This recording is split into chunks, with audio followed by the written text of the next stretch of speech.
Today, to learn more about the Netherlands, I'm going to be watching this video. It's called "Do Only Dutch People Do This?" So yeah, interested to know what things that maybe only Dutch people do. Tell me if there's anything in your opinion you think that only Dutch people do. But interested to see this list, and we can talk about the things mentioned on it. Let's watch. So that means one of the things you may be seeing here in the Netherlands is backpacks on flagpoles. Now if you're like me, a foreigner that moved to this country, you may be thinking, what the is this? People in the Netherlands, when they graduate from school, it's very common tradition for them to hang a backpack on a flagpole.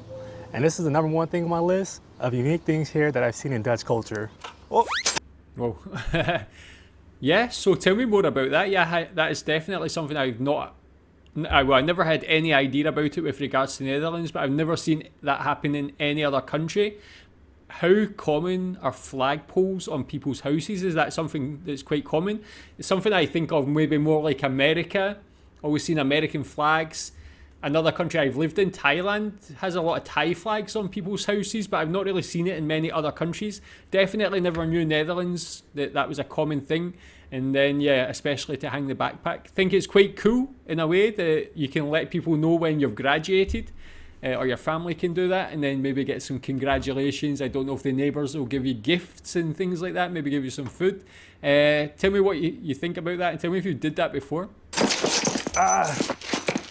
My back. Considering my fall to the floor, that's a nice transition to my next point. That's a nice and that's transition. floor installation here in the Netherlands. You see, when I was looking for my first apartment with my girlfriend, you should have saw the look on my face when she started talking to me about paying for a floor. I thought, paying for a floor? What do you mean? The floor just comes to the place. But that's not the case. Here in the Netherlands, it's very common when you rent an apartment that you pay for the floor. So either you buy a new floor and you have it installed, or you pay for the previous renter's floor. Don't believe me? This was our apartment floor before we moved in, and this is while it was being installed. What's that?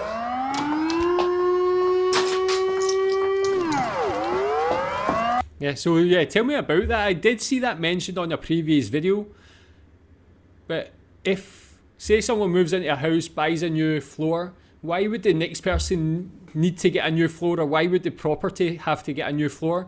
Is that something that always happens, or is it something that's like declining because everybody just has floors already, has good floors?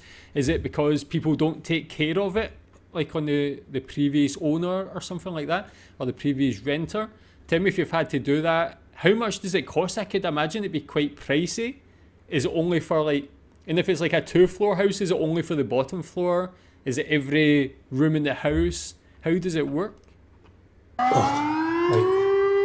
just the first Monday of the month. That noise that you're hearing comes from this device that you see behind me here.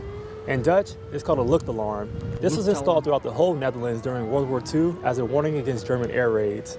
But nowadays, it's just used as a warning against hazardous public events, such as fires. And throughout the whole Netherlands, on every first Monday at exactly 12 p.m., for 1 minute and 26 seconds, this alarm is being tested. And for Dutch people, they grew up with this. So when they hear it, it's just another day. But for foreigners like me, when we hear this, we think, Yeah, that's true. So yeah, again, I've been to like Netherlands a couple of times. I don't remember hearing that. I guess maybe I never went on that day, probably. Is that always, can you always hear that every time it goes off? Have you had to like live near there and had to hear that so loudly, that sort of thing as well? I guess it's cool they've got that system as well, just in case anything like that happened. But again, also to alert people to any local dangers. It's quite a good system. Speaking of safety, the Netherlands is one of the most play-safe countries in the world. How do I know that? The insurance culture here in the Netherlands. You know, in the US, it's common to have health insurance, home insurance, and car insurance. But in the Netherlands, it's taken to a whole other level. For example, when I moved here and I talked about insurance with my girlfriend's father, the conversation looked something like this. Ja, Sam, je hebt toch ook wel die zorgverzekering afgesloten die je verplicht is, hè? Dus heb je geregeld, hè? Ja. Nee, want dat moet, die is verplicht. En heb je ook een inboedelverzekering als er een woninginbraak is bij je thuis? Inboedelverzekering afgesloten? Nee. Ja, dat moet wel gebeuren, want als er een inbraak is, inboedelverzekeringen.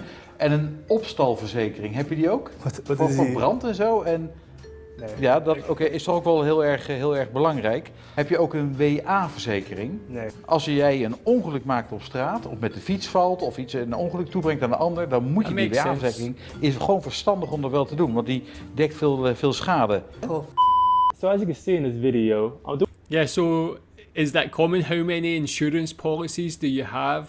Again, like a couple of those are similar in the UK. We have like the buildings insurance for your home, the contents insurance for what's inside the house. You have like phone insurance, pet insurance, car insurance, all those sort of normal ones. I don't think I've seen liability insurance, so that's a new one to me. Is there any other insurances that are uniquely Dutch? Doing quite a bit of acting, but to be honest, I should really make it my profession.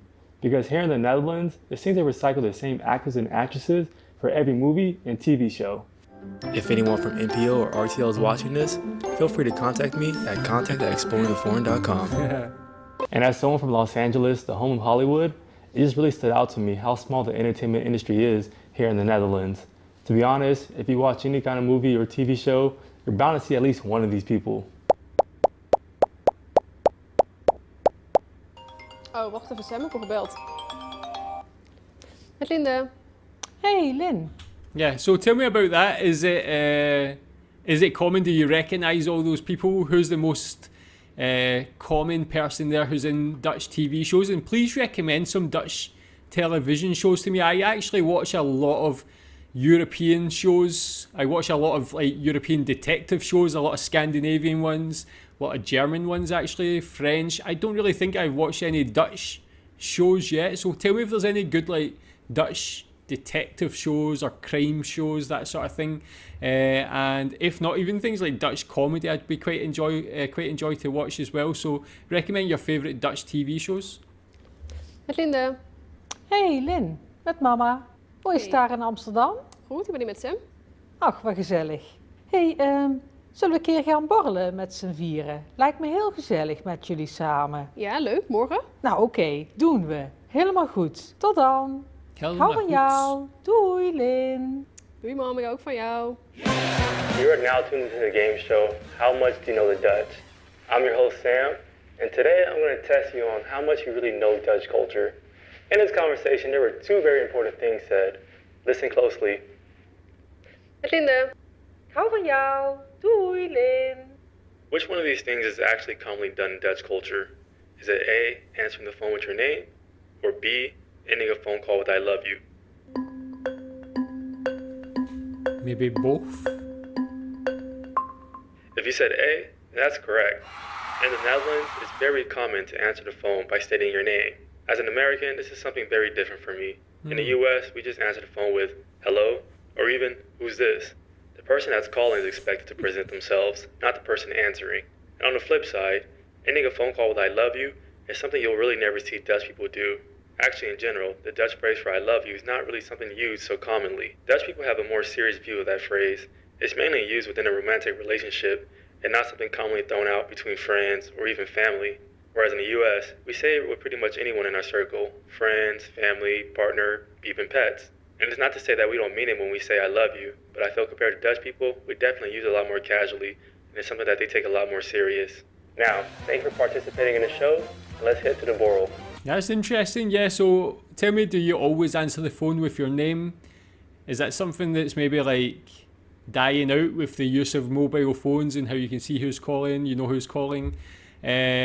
And yeah, the one where they don't say I love you, that's actually quite interesting because I feel like that's the same in the UK. We don't really ever say that unless it's to our partner. But here in Asia, I found that my wife always says that to like family members and so on. But yeah, just not so common in the UK. Tell me, do you ever say that to like your family, I love you? Okay, we're on the way to the Boral, and something I can't help but recognize is how calm and organized Dutch people tend to drive. You see, generally speaking, Dutch people tend to follow the rule of staying more towards the right lane and only using the more outer lanes when you want to go faster and pass people up. And for me, coming from Los Angeles, I was used to driving looking something like this.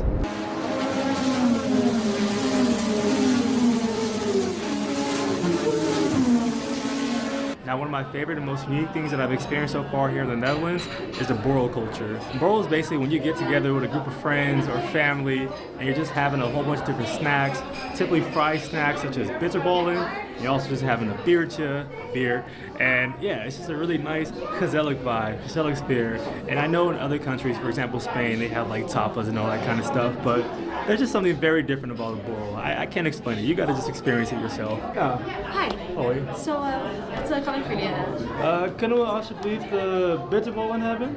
Ja? En ook die nachos. Nachos, yes. Ook een flatbread met dip. And a beer. Yeah. Okay. All right, here's a peek at some of the food you would get at a typical Boral. Bitterballen, nachos. Looks so good. Fried shrimp. Nice. En een biertje. That actually looks perfect. Okay, ik ben nu klaar met borrelen. I'm done with the Boral. It was super, super good, as always. And now it's time to pay and get up out of here. Zo, de rekening voor jullie. Dankjewel. 38,50 wordt het. Zo, mag ik mijn creditcard betalen? Nee, dat gaat helaas niet. Nee? Now, what you just saw was something that was very, very surprising for me when I moved to this country. In the US, it's very common to be able to use credit cards just about anywhere, and it's not really a good thing, but it's a very, very credit card dependent country, I would say. But here in the Netherlands, that's not the case. Dutch people are not really fond of using credit cards. They really just stay within their means and just use, the money that's in their bank. And if they can afford something, then they don't buy it.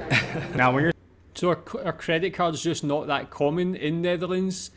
Do people see it as like a sign of debt? I think if you can use them like intelligently, and they can actually work because you can like collect points and cash and things like that as well. I mean, if you pay for something on a card and then immediately just have it come out your bank account and pay it off on a credit card, you can actually like build up points and gain money. That's where like my wife is like Malaysian Chinese, so they're very like frugal and always trying to get like every little bit of money out of every transaction they can, and always like all these sort of things will definitely take advantage of and never be in debt still. But yeah, credit cards are just not used in Netherlands, is it then? And yeah, a lot of places don't accept them. some of the bigger cities like Amsterdam or Rotterdam, most likely they take credit cards. When you're in some of the smallest cities or some of the villages, it's a good chance that they don't take credit card. This is something that I experienced a lot when I lived in Den Bosch, for example, or when I'm in a small village that my girlfriend's from. Quite often, they don't take credit card. Now, thank you for joining me on this journey of 10 unique things I've experienced and seen here in the Netherlands. I hope you enjoyed. If so, please like, comment. Yeah, tell me what you think about that. Interesting points there. Do you do all of them? Is there anything you don't do? Is there any other things you think only Dutch people do? But no, that was a very interesting insight into Dutch culture again. And yeah, really enjoying this process of learning about the Netherlands. Keep recommending more videos. I'll check them out soon. Thanks.